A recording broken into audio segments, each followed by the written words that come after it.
Bonjour.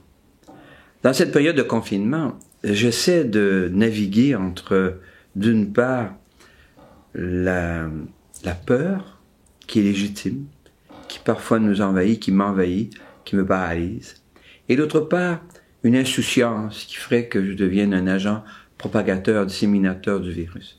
Ça me fait peur aussi, et entre les deux, que faire? Et certaines questions peuvent arriver qui sont difficiles à éclaircir.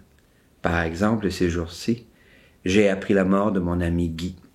Guy qui est décédé du virus à l'âge de 83 ans. Et sa femme est à l'hôpital, atteinte elle aussi du virus. Je me sens orphelin d'une part d'une amitié importante, mais aussi je me sens impuissant. Comment faire savoir, comment faire sentir à mes amis, à leurs enfants, à leurs petits-enfants, aux proches, comment faire sentir que je veux être avec eux, malgré et à travers l'isolement et le confinement.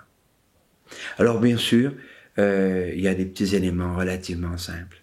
J'ai écrit un petit mot, mais à qui l'envoyer? J'ai écrit un message sur Facebook pour dire à mes amis que je voyais bien que nous sommes ensemble et devant un événement difficile.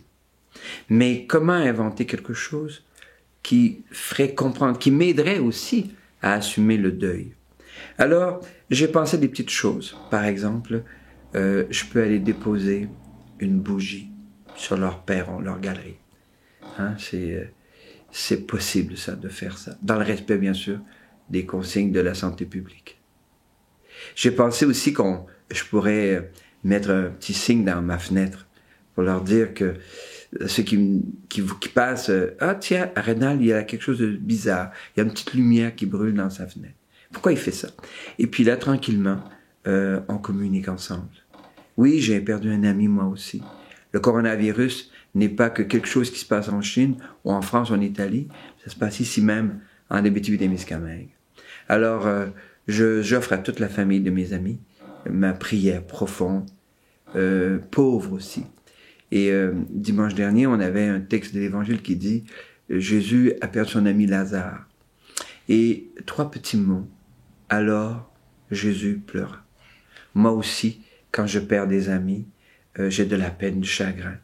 Et c'est seulement dans l'exercice de raconter ce chagrin, de le partager avec d'autres, que j'arrive à voir demain et davantage plus loin. Que le souffle de Dieu t'accompagne dans tous les deuils que tu peux vivre.